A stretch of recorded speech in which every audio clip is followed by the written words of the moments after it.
Shalom. Sekali lagi shalom saudara. Pada hari ini kita akan kembali mendengarkan firman Tuhan. Saudara, ini kali kedua saya ada di tempat ini. Terima kasih, mengucap syukur kepada Kristus dan terima kasih untuk gembala, pemimpin-pemimpin di tempat ini yang memberi kesempatan kepada saya. Pada hari ini kita mau memulai firman Tuhan, saudara. Firman Tuhan itu menghibur kita. Firman Tuhan itu menguatkan kita dan juga firman itu mendewasakan kita. Amin saudara. Ingat, firman Tuhan itu mendewasakan kita. Jadi pada saat datang ibadah kita tidak hanya mau untuk dihibur, dikuatkan. Tapi juga kita juga harus rindu untuk didewasakan, untuk mengerti siapa Allah, mengerti kenapa saya jadi Kristen. Mengerti kenapa saya bisa bertahan jadi Kristen. Tidak hanya melihat apa yang Allah bisa berikan, tapi adalah sebuah kewajiban untuk kita bisa mengenal Tuhan kita itu seperti apa. Pada hari ini kita akan membacakan firman Tuhan dari Efesus 2 ayat 8 sampai 9, sudah ada di layar mungkin. Efesus 2 ayat 8 sampai 9. Kita akan membacanya sama-sama saudara. Sudah dapat semuanya? Kita akan membaca sama-sama 1, 2, 3. Sebab karena kasih karunia kamu diselamatkan oleh iman, itu bukan hasil usahamu, tetapi pemberian Allah, itu bukan hasil pekerjaanmu, jangan ada orang yang memegahkan diri. Sekali lagi saya akan bacakan buat saudara sekalian. Sebab karena kasih karunia kamu diselamatkan oleh iman, bukan hasil usahamu, tetapi pemberian Allah, itu bukan pekerjaanmu, jangan ada yang memegahkan diri. Saudara, suatu saat ada seorang anak yang oleh papanya dia dituntut untuk dia jadi pinter dan memiliki pendidikan tinggi. Nak, kamu jadi anak harus pintar karena kamu adalah anak satu-satunya, harus pintar, nilainya bagus, dan nanti papa sekolahkan yang tinggi. Demi ini saudara, keluarga ini yang tadinya dari kota di Jawa Timur akhirnya pindah ke luar negeri. Supaya anaknya bisa bersekolah dan mendapatkan pendidikan yang baik. Disekolahkanlah. Anak ini bersekolah dengan baik saudara. Mendapatkan nilai baik. Dia katakan, "Pak, aku dapat nilai baik hari ini." Tapi begitu dilihat papanya cuma bilang, "Nilai segitu saja. Papa dulu dapat nilai lebih bagus dari kamu." Lalu anak ini ingin membuktikan kepada orang tuanya, lalu dia sekolah SMA, S1. Oh, tidak cukup ternyata S1 bikin papanya bangga. Lalu dia ambil sekolah S2. Oh, tidak cukup ternyata bikin papanya bangga. Lalu dia ngambil S3 saudara. Baru setelah S3 untuk pertama kalinya papanya berkata, "Papa bangga nak sama kamu. Habis ini kamu ambil gelar profesor ya." Berjalannya waktu saudara, sang anak tumbuh, sang anak mengenal Tuhan dan memutuskan untuk menjadi seorang hamba Tuhan. Melayani dengan istrinya di sebuah gereja saudara. Tanpa dia sadari dia haus. Terus haus akan pengakuan. Terus haus akan tepuk tangan orang. Dia haus akan pengakuan dari khotbahnya, dari cara dia melayani. Tanpa disadar dia mengejar, ini semua demi aku diakui. Sampai-sampai pengakuan istri dan jemaatnya enggak cukup. Karena dia haus akan pengakuan. Dia menjadi narsis, selalu haus akan pengakuan. Kalau tidak, hidupnya tidak akan pernah berarti. Dia pengen orang bilang, "Aku bangga sama kamu." Bahkan sampai dia mencari pengakuan dari wanita-wanita lain selain istrinya, saudara. Hamba Tuhan ini tidak tahu identitas dan nilai dirinya. Tidak tahu siapa dirinya yang sebenarnya, saudara. Kalau kita melihat cerita ini, saudara, Bukankah banyak di antara kita seperti itu? Banyak di antara kita seperti itu, saudara. Hidup di era atau di zaman, siapa saya ditentukan dengan apa yang bisa saya lakukan. Siapa kita, saya, saudara, siapa saudara dan siapa saya, ditentukan dengan apa yang bisa saya lakukan. Apa yang bisa kita lakukan. Semakin kita bisa melakukan lebih banyak dan lebih baik, maka kita akan diakui, saudara. Itu identitas kita. Seorang anak kecil akan dianggap seorang anak kecil yang baik kalau dia pintar. Kalau tidak pintar dan nilainya tidak bagus, maka kamu kurang. Nah, bisa dong. Seperti anaknya bapak yang di sebelah itu. Kalau nilaimu bagus, maka kamu bagus. Kalau nilaimu kurang, maka kamu kurang. Belum lagi seorang remaja. Kalau tidak masuk sekolah ini, saya kurang. Saya akan dianggap kurang. Kalau di sosial media follower saya nggak banyak, wah follower saya nggak banyak. Teman sebangku saya lebih banyak. Siapa temennya? Bergaul dengan siapa? Kalau nggak ikut pesta ultah ini nggak diundang, saya terasa nggak layak. Kalau HP-nya bukan merek tertentu, maka saya kurang. Belum lagi orang-orang yang seumuran seperti saya. Keluarga-keluarga muda, millennials. Kalau saya nggak punya rumah sendiri, saya ini kayaknya kurang hidup saya. Wah, saya iri kepada teman saya yang di sebelah saya. Dia sudah punya 1 miliar pertama dalam hidupnya. Saya belum. Hidup saya dari cicilan satu kepada cicilan lain. Dia loh sudah punya mobil, saya masih naik motor. Saya masih ngontrak. Kita merasa kurang dan kita merasa nggak berharga kalau tidak mencapai itu. Orang tua. Kalau Anda, Bapak Ibu, nggak bisa sekolahin anak Anda tinggi, maka Anda kurang. Nggak kasih warisan, maka kamu kurang. Belum lagi pada saat masa pensiun, karena nggak ada warisan, tidak ada anak yang peduli. Karena di mata orang lain, identitasmu kurang. Di matamu engkau kurang. Seakan-akan Tuhan nggak sayang sama saya. Seakan-akan saya sudah tidak berarti lagi. Masa emas saya sudah lewat. Hamba Tuhan zaman sekarang begitu juga, saudara. Ditanya terus jemaatmu berapa? Ada enggak layar LED gitu ya? Saudara, ada enggak ada LED itu enggak mempengaruhi. Tetapi nilai seorang hamba Tuhan akhir-akhir ditentukan oleh itu. Alat musiknya apa? Apa alat musiknya? Drumnya merek apa? Ditentukan, saudara. Di tempat saya melayani, saya baru saja merintis gereja, alat musiknya cuma gitar, saudara. Kalau ada yang main keyboard, kita punya keyboard. Kalau hari lagi baik, ada pemain keyboard dan ada pemain gitar dan jalan, saudara. Gelarmu apa? Mobilmu apa? Kalau tidak masuk kriteria, kita akan bilang, oh ini bukan pendeta yang sukses ini. Ini enggak diurapi Tuhan ini. Enggak dipakai Tuhan ini. Identitasnya ditaruh seperti itu. Ditambah lagi jemaat zaman sekarang, saudara, bukan di sini tentu saja. Jemaat juga silau sama fasilitas, bukan sama hati yang tulus menggembalakan.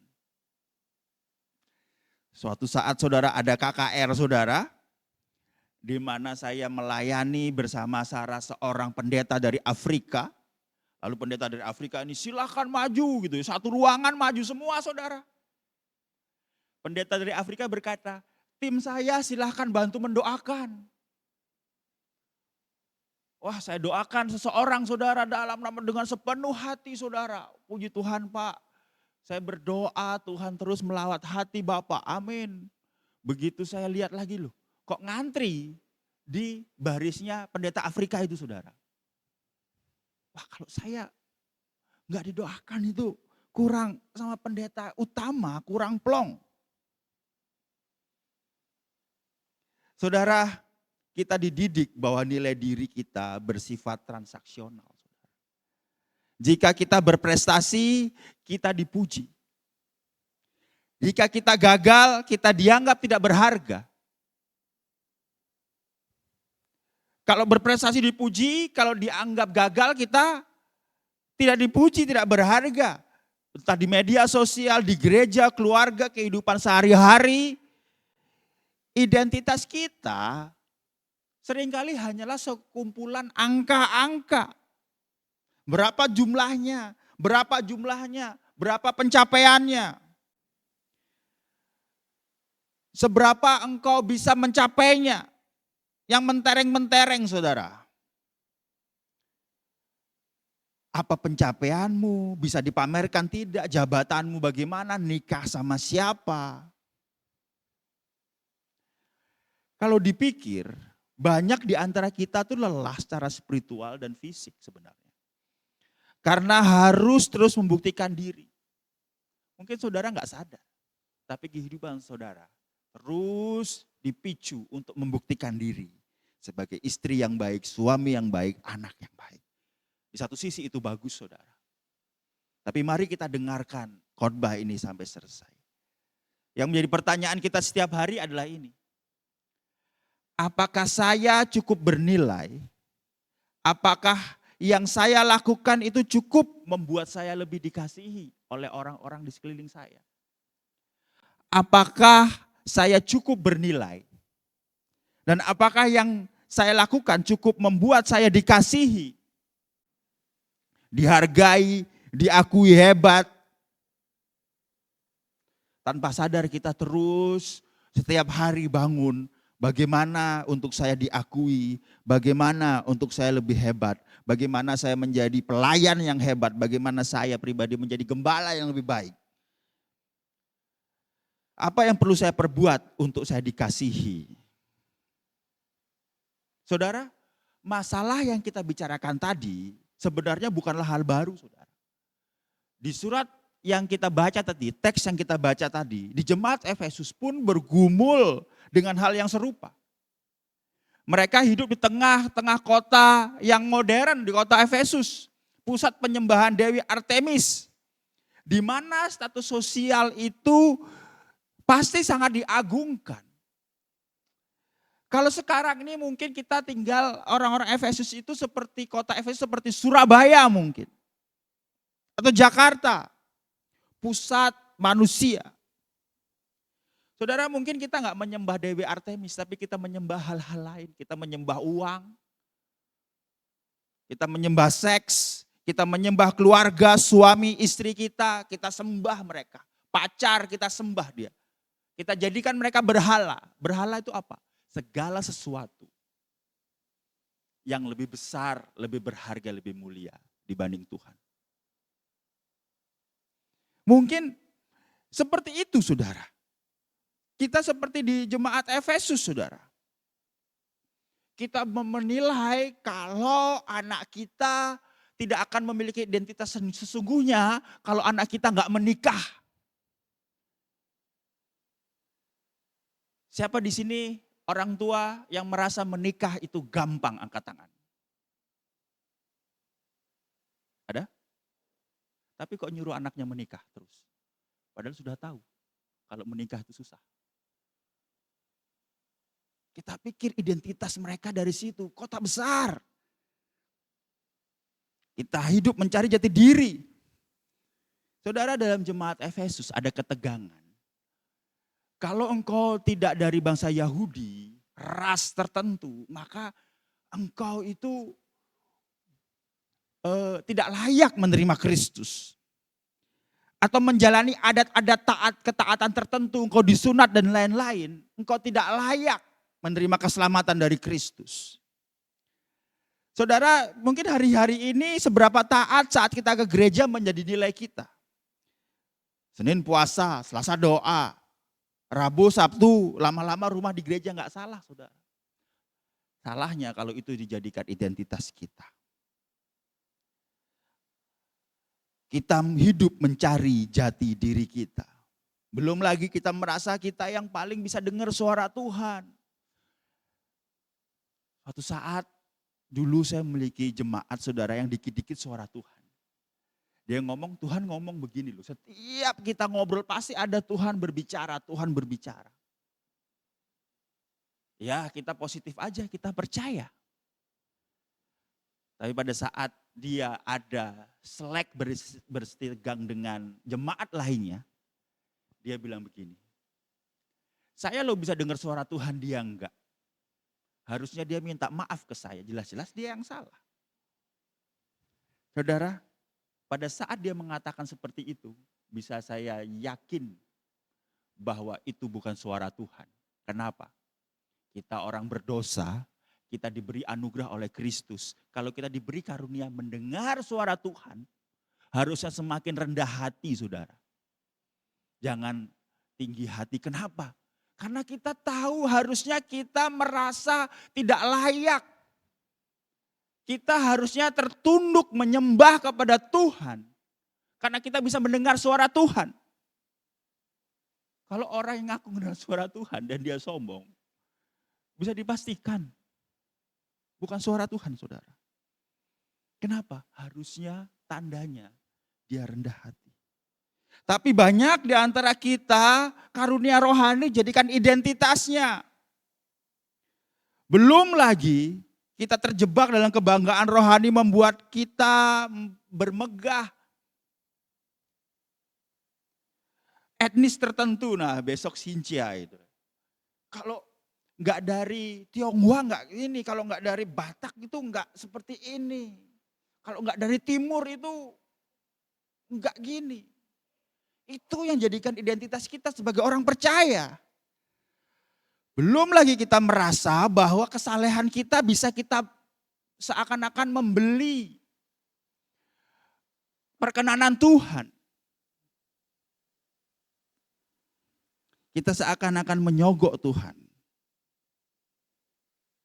Semakin saya taat, semakin saya berkenan di hadapan Tuhan dan itu identitas saya. Sehingga kita sombong rohani. Ada seorang pada saat dia berkhotbah, melayani, lalu ada yang bertanya tentang teologi, Pak ini bagaimana? Bukan jawaban yang dia terima, lalu dia berkata, kalau kamu belum memenangkan jiwa, nggak usah tanya-tanya kepada saya. Ya apa hubungannya? Jawab aja kalau tahu. Saudara, lalu bagaimana? Tetapi Paulus menyatakan hal yang di luar dugaan, saudara. Ayat yang kita baca memberi harapan dan jalan keluar bagi yang tidak layak. Karena gak semuanya. Kita semua gak layak. Kita bukan seorang ayah yang baik, suami yang baik, istri yang baik. Pelayan yang baik, enggak. Kita penuh kekurangan. Tetapi Paulus memberi jalan keluar bagi yang tidak layak, yang merasa tidak memiliki harga diri, identitas diri. Karena pernah gagal atau memiliki rekod mungkin yang mentereng justru. Di tengah kegelapan manusia, usaha-usaha kita, Allah menyatakan jalan keluarnya, yaitu kasih karunia. Dikatakan tadi yang kita baca, karena kasih karunia kamu diselamatkan. Ini artinya kita yang berdosa dan mungkin lemah, kotor dan mengecewakan Allah mendapatkan pelayakan. Karena kasih karunia kamu diselamatkan. Kenapa kita mendapatkan pelayakan? Bukan karena usaha kita, tapi karena kasih Kristus. Sehingga itu memungkinkan kita mendapatkan situasi yang saya katakan gini. Mungkin kita nggak dilihat manusia, tapi kita dilihat Allah. Mungkin kita nggak dilihat manusia, tapi engkau dilihat Allah. Saudara, Allah tidak menunggu jemaat Efesus untuk layak. Sehingga dia mencurahkan kasih karunia-Nya. Jemaat Efesus berantem. Wah, karena saya Yahudi, kamu non Yahudi, kamu nggak layak. Ini identitas saya. Wah, karena saya taat melakukan hukum Taurat, ini identitas saya, kamu nggak layak. Sebaliknya, saat mereka masih mati karena pelanggaran-pelanggaran mereka, Allah menghidupkan mereka di ayat sebelumnya. Dikatakan bahwa kita mati karena dosa, saudara. Allah menyatakan bahwa satu-satunya cara untuk menemukan identitas dan nilai diri melalui pemulihan hubungan dengannya, dengan Allah memberikan kasih karunia. Saudara, saya dikasih tema, saudara, mengenai identitas dan nilai diri. Allah menyatakan bahwa satu-satunya cara untuk menemukan identitas dan nilai diri melalui pemulihan hubungan dengan cara diperdamaikan oleh Allah melalui kasih karunia-Nya. Ini adalah kasih karunia, saudara, yang nggak bisa kita usahakan, tidak bisa kita beli, tidak bisa kita hasilkan oleh tangan manusia. Kasih karunia itu adalah identitas orang percaya, dan Allah mengambil inisiatif penuh. Paulus ingin berkata begini, saudara, di ayat yang kita baca itu. Inilah kebenarannya yang mutlak. Paulus ingin menyatakan bahwa keselamatan adalah mahakarya Allah yang sepenuhnya bersifat pemberian, sehingga tidak ada celah bagi usaha manusia untuk membelinya atau kesombongan manusia untuk mengklaimnya. Sebuah pertanyaan untuk kita pada hari ini. Lalu apa hubungannya pengorbanan Kristus, anugerah, dengan menemukan identitas dan nilai diri kita? Saudara, saya nggak mau mencoba untuk masuk ke dalam bahasa Inggris namanya self-actualization atau khotbah-khotbah mengaktualisasi diri. Engkau bisa, engkau mampu. Enggak, saudara, kita nggak mampu, kita nggak bisa kok. Makanya selalu saya bilang dalam sosial media, orang Kristen itu harus lebih dengar khotbah-khotbah mengenai identitas mereka dalam Kristus. Apa identitas mereka dalam Kristus? Kristus mati bagimu, Kristus menebus dosamu, Kristus bangkit bagimu, menderita bagi Kristus, disalibkan bersama-sama dengan Kristus, menghasilkan buah. Itu identitas kita. Tapi kita lebih senang apa? Ada berkat, amin. Mujizat, amin. Gak salah, saudara. Tapi akhirnya identitas kita ditentukan dari apa? Mujizat, berkat, kesembuhan, lalu apa satu namanya itu? Promosi. Apa hubungannya pengorbanan Kristus dengan menemukan identitas diri dan nilai diri, saudara? Ini yang harus kita bawa pulang, saudara. Nilai diri Anda tidak ditentukan oleh seberapa keras Anda berusaha dan bekerja.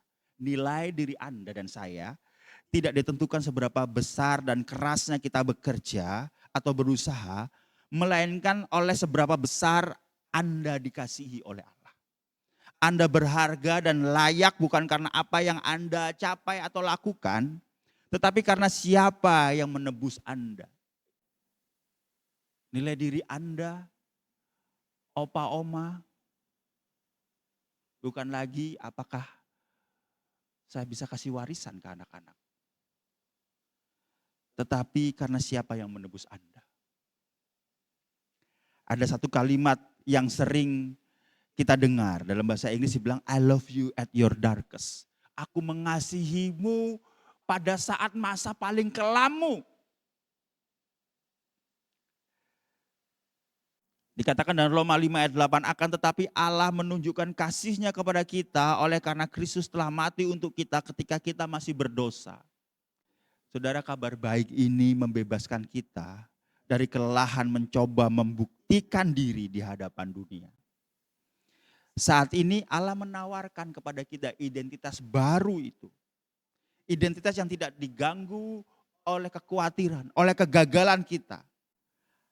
Atau oleh seseorang yang merendahkan kita. Ini adalah identitas yang kokoh dan bersifat kekal, saudara. Suatu saat saya sedang jalan-jalan waktu itu ada pelayanan di luar negeri, saudara, bersama gembala saya. Pada saat saya jalan, ada seorang gembel, saudara. Kalau gembel di luar negeri itu agak unik, saudara. Baunya pesing, saudara. Bau pesing, nggak pernah mandi, bau lah pokoknya, saudara. Mungkin lebih bau daripada gembel di Indonesia. Tapi udah nggak nyenengin lah baunya. Narkoba, alkohol gitu ya, saudara. Pada saat kami jalan, tiba-tiba pendeta saya nyapa. Karena itu negara berbahasa Inggris, dia bilang, hey, have a nice day. Semoga harimu baik ya. Itu adalah sapaan yang biasa buat orang-orang di luar sana, saudara. Tapi pada saat pendeta saya itu ngomong seperti itu, dia bangkit, saudara. Lalu dia menangis. Dia katakan, you made my day. Engkau membuat hariku baik hari ini. Karena engkau adalah orang yang pertama yang ngomong seperti itu. Lalu kami mendoakan, tentu saja pendeta saya yang di depan, saya yang di belakang, saudara. Karena saya lumayan sensitif dengan hal-hal seperti itu. Enggak, saudara, bercanda. Kita berdoa. Pada saat itu, saudara, saya berpikir bahwa seberapa gelap, seberapa bau, seberapa kotor, seberapa pesing seseorang. Kristus mau datang. Kristus dapat menyentuh dan memproses serta menjangkau melalui kasih-Nya. Mungkin di depan banyak orang, gembel itu gembel yang pesing, yang bau. Tapi ada identitas Kristus di dalamnya, saudara. Saudara, saat Kristus disalib, Dia tidak saja memberi identitas baru dalam pengorbanannya, tetapi dia ikut merasakan, saudara. Nah ini loh identitas iman Kristen itu ini. Ini yang harus kita sering-sering dengar, saudara. Kristus ikut merasakan, dia dianggap tidak layak, tidak dipercaya, bahkan dipermalukan. Dan ini yang membuatnya berbeda, saudara. Dia tidak saja memberi identitas baru dalam hidup kita, dia tidak hanya berkorban untuk kita, dia tidak hanya ada di atas sana, tapi dia merasakan apa yang kita rasakan. Identitas Anda berasal dari pemberian Allah. Identitas itu aman. Anda tidak perlu lagi hidup dalam ketakutan untuk berkata, aku tidak cukup. Enggak cukup kok yo Egi. Aku perlu berjuang lagi. Karena dalam Kristus Allah sudah menyatakan bahwa kita adalah orang-orang yang berharga. Suatu saat, saudara, ada seorang hamba Tuhan. Pada saat dia lahir, mohon maaf, memiliki, kalau orang bilang zaman sekarang itu adalah berkebutuhan khusus, saudara. Special needs. Ada beberapa keunikan-keunikan dalam dirinya. Karena berkebutuhan khusus dia dihina, saudara. Dia dihina sama sekelilingnya. Dihina oleh keluarganya. Tetapi dia berkata bahwa Tuhan selalu menyertai dirinya. Saudara, dia kesulitan dalam mengikuti pelajaran di sekolahnya. Akhirnya dia nggak naik kelas. Dan bully terus berdatangan, dia dihina segala macam. Dia bilang, saya kan mau ambil sekolah teologi. Kenapa saya sampai diizinkan nggak naik kelas? Tapi dia tahu identitasnya bukan dalam keadaan otaknya, keadaan mentalnya. Tetapi dia tahu bahwa identitasnya ada di dalam Kristus. Lalu tahun depannya dia berkuliah, saudara, di sekolah teologi, saudara. Dia nggak ada uang. Akhirnya dia bantuin teman-temannya cuci pakaian. cuci pakaian, dibayar, untuk biaya kuliah. Kalau makan kan udah di asrama, saudara. Biaya kuliah. Dia kesulitan dalam mengikuti pelajaran, saudara. Tetapi ini yang membuat kami terkagum-kagum. Saat dia berkhotbah, saudara. Saat dia berkhotbah, segala kekurangan dan gagapnya hilang, saudara. Pada saat dia berkhotbah, dia menjadi pribadi yang berbeda. Identitasnya ada di dalam pribadi yang kekal. Orang lain bisa cap dia kurang, tapi Tuhan memberikan identitas dan nilai. Sekarang dia tetap melayani, memiliki anak, saudara, tetap setia melayani.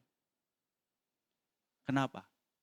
Karena dia, pasangannya, dan anaknya mengerti bahwa identitas tidak didapat dari penilaian orang, tetapi dari Kristus, saudara.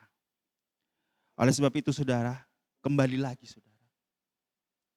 Entah ada anak kecil atau orang tua yang membesarkan anak di tempat ini. Remaja di tempat ini. Milenial di tempat ini. Atau orang tua di tempat ini. Nilai dirimu tidak lagi diukur dari seberapa mungkin pencapaianmu. Remaja tidak diukur seberapa banyak temanmu di sekolah. Di mana sekolahmu. Yang dewasa muda seperti saya tidak diukur berapa uang yang didapat harga dirimu walaupun uang penting. Tidak diukur dari sudah menikah atau belum.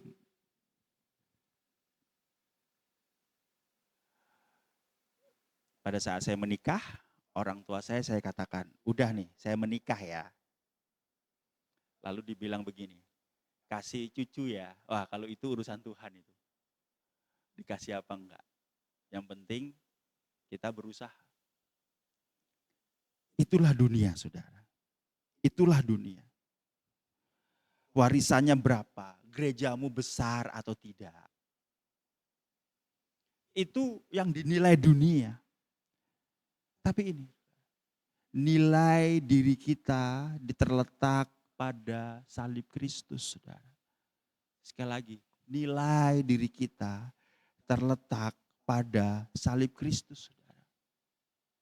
Sekali lagi, nilai diri kita terletak pada salib Kristus. Sebenarnya apa sih yang Anda kejar? Uang perlu, tapi apakah itu yang Anda kejar terus diutamakan? Jabatan perlu, kesuksesan perlu, rasa aman perlu. Tetapi saudara, sebenarnya bukan hal itu yang kita kejar. Tapi apa yang bisa didapat, yang bisa kita dapat dari hal-hal seperti itu. Sebenarnya bukan uang yang kita kejar, tetapi apa yang uang bisa beri. Bukan jabatan yang kita kejar, tapi apa jabatan yang bisa beri, saudara. Apa yang bisa beri? Ada 4, saudara. Ada pengakuan, kalau saya punya uang, kalau jabatan saya tinggi, kalau apa-apa saya diakui. Kenyamanan, saya nyaman. Rasa aman, ada kontrol di sana, ada kuasa di sana. Itu yang kita cari dan itu adalah berhala kita, saudara. Banyak kita yang pada saat berhala pengakuan kita dikorek, kita marah, saudara. Banyak. Contoh, saudara. Saya kasih, ada seorang di tempat ini, saya kasih, yang muda ya, saya kasih HP iPhone 17 Pro. Wah, ini yang saya cari ini. Tapi syaratnya, HP itu jangan kamu pakai, HP itu jangan kamu pamerin, HP jangan kamu taruh di sosial media. Udah, diemin aja di kamar kamu, tak kasih. Mau nggak? Pasti jawabannya, buat apa? Kenapa? Karena itu tidak bisa memberi makan berhala pengakuan kita, tidak bisa memberi makan berhala kenyamanan kita karena dipuji orang. Suatu saat ibu-ibu saya tanya, Bu, tak kasih tas bagus ya. Mereknya Hermes, kata orang Surabaya. Harganya ada yang 800 juta, ada yang 900 juta. Kayak rumah, saudara. Tapi syaratnya nggak boleh dipakai, nggak boleh ditunjukin orang, nggak boleh difoto di sosial media, di Facebook, nggak boleh dijual lagi. Jawabannya, lu pakai apa Pak? Lu iya, karena sebenarnya kita tidak mengingini barang itu. Yang kita ingini apa yang barang itu bisa beri kepada kita. Dan sedihnya kita menggantikan itu sebagai identitas kita. Bukan salib Kristus yang menjadikan identitas kita. Tim Keller berkata begini, kasih karunia itu ini, kita jauh lebih berdosa dan cacat daripada yang pernah kita berani percayai. Namun pada saat yang sama, kita jauh lebih dikasihi dan diterima di dalam Yesus Kristus daripada apa yang pernah kita berani harapkan. Dan ini identitas kita. Ini identitas kita. Dan begitu identitas kita ini ada di tangan kita dan kita teguh memegangnya, maka kita bisa bekerja dengan ucapan syukur bukan mencari pengakuan. Anak-anak muda, engkau bisa mencari jodoh karena ucapan syukur bukan karena pengakuan. Orang tua, engkau bisa menjalani masa tuamu bukan sibuk khawatir apakah saya dihormati apa enggak, karena ucapan syukur karena engkau telah memberikan warisan iman, bukan warisan harta semata.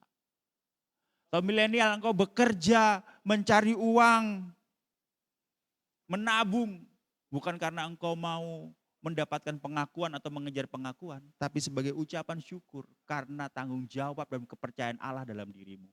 Kenapa? Karena engkau udah punya identitas yang lebih besar, lebih kuat, dan lebih indah, saudara. Ini yang ingin saya ulangi, nilai diri Anda tidak ditentukan oleh seberapa keras Anda bekerja, melainkan oleh seberapa besar Anda dikasihi, Anda berharga, bukan karena apa yang Anda capai, tetapi karena siapa yang menebus Anda. Pertanyaannya, ini yang terakhir saudara, pertanyaannya, pada saat anak, istri, suami, orang tua sudah mengerti mengenai identitas di dalam Kristus, masing-masing mengerti enggak? Istri, engkau memandang layak dan berharga suamimu enggak? Ah, suami enggak bisa kerja. Suami, engkau pandang layak istrimu tidak? Orang tua, engkau pandang layak dan berharga anakmu enggak? Anak, engkau memandang berharga orang tuamu enggak? Jangan mentang-mentang nih bahwa orang tuamu sudah tidak menghasilkan, lalu engkau tidak memandang berharga mereka seperti dulu mereka masih mampu memberi untuk dirimu. Saya menyampaikan ini suatu saat yang istri komplain, wah aku nggak mampu Pak menghargai atau menghormati suamiku Pak. Nggak mau apa nggak mampu saudara. Salib Kristus yang memampukan asal engkau buka hatimu. Makanya saudara, pada saat setiap kali saya memberkati pasangan yang menikah, saya memberkati mereka. Saya katakan, saatnya engkau mengucapkan janji pernikahan, tapi saya juga ngomong ke yang hadir. Baik orang tuanya, baik yang hadir. Jemaat yang berbahagia. Saya katakan begini. memang mereka yang akan mengucapkan janji pernikahan. Tetapi saya ajak untuk Bapak Ibu Saudara yang di belakang sana juga mengingat, yang sudah menikah tentunya, mengingat janji nikah Bapak Ibu yang dulu Ibu Bapak ucapkan. Bukan di depan jemaat, di depan hamba Tuhan, tetapi berjanjinya kepada Allah itu loh. Coba ingat. Nah, ini saya ngajak nih, coba ingat. Biasanya yang nangis tidak hanya mempelainya saudara, tapi orang-orang yang ingat. Ingat itu saudara. Pada saat engkau ingat itu, engkau bisa tahu pernikahanmu itu identitasnya dibangun dari apa. Dari suamimu yang perform atau tidak, dari istrimu yang menjadi istri yang baik atau anak yang baik atau tidak. Jangan dikeraskan hatinya. Identitas Anda terletak di dalam salib Kristus. Hari ini saudara, pertanyaan terakhir. Maukah Anda datang kepada Kristus dan bertobat? Dan menerima identitas dan nilai yang baru, yang kekal di dalam pengorbanannya. Sekali lagi, maukah Anda dan saya, datang kepada Kristus dan bertobat karena mengejar identitas yang palsu. Dan hari ini kita menerima identitas yang baru, nilai yang baru, nilai yang kekal, nilai yang tak tergoncangkan. Karena pengorbanannya di kayu salib.